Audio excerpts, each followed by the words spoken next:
டிவிக்கு சொந்தங்கள் அனைவருக்குமே வணக்கம். உங்களுக்கான வீடியோ தான் இது. மேல தெரியாரு பாத்தீங்களா, செங்கோ இட்டையன்.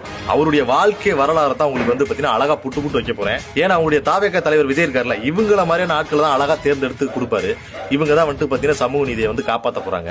மேல தெரியாரு பாத்தீங்களா செங்கோட்டையன் 1992 ஜூன் மாசம் 20ஆம் தேதி தர்மபுரிக்கு பக்கத்துல இருக்கக்கூடிய அரூர் அப்படிங்கிற ஊருக்கு பக்கத்துல வாச்சாத்தி அப்படிங்கிற ஒரு கிராமத்துல காவல்துறையும் வனத்துறையும் சந்தனக்கட்டை வீரப்பனுடைய தேடுதல் வேட்டைங்கிற பேர்ல உள்ள பூந்து 18 பெண்களை தேர்ந்தெடுத்து அதில் 13 வயதான குழந்தை மற்றும் 8 மாதமே ஆன கர்ப்பிணி பெண்கள் உட்பட வயசுக்கு 3 மாசம் ஆகுது. என் பிள்ளையெல்லாம் 3 மாசம் என்ன அடி ஒருத்தர் படுத்திருந்தான். 18 பிள்ளைங்களை எனக்கு முன்னால அப்படி கதற படிச்சாங்க. இவங்க எல்லாத்தையும் பாலியல் வன்கொடுமை பண்ணிருக்காங்க.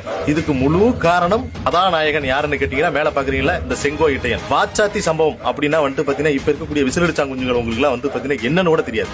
இந்தியாவிலேயே இப்ப வரைக்கும் பாத்தீங்கன்னா இந்த மாதிரியான ஒரு பாலியல் வன்கொடுமை நடந்ததே இல்ல அப்படின்னு சொல்லி இப்ப வரைக்கும் வரலாறு இருக்கு. கிட்டத்தட்ட 31 வருஷம் ஆகுது இந்த நிகழ்வு நடந்து. இன்னும் இதுல இருந்து வெளியே வர முடியலன்னு சொல்லி அதுல பாதிக்கப்பட்ட பெண்கள் வாச்சாத்துல இன்னும் கதறிட்டு இருக்காங்க.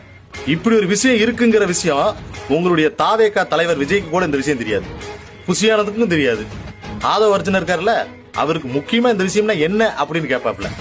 உங்களுக்கு ஏதாவது டவுட்டா இருக்கு அப்படின்னா வாச்சாத்தி சம்பவம் அப்படின்னு சொல்லி சர்ச் பண்ணி பாருங்க யூடியூப்ல. மிகப்பெரிய ஒரு வீடியோவே இருக்கு. பார்த்துட்டு இதுக்கப்புறம் அவருக்கு ஓட்டு போடலாமா வேணாமாங்கிறத முடிவு பண்ணுங்க.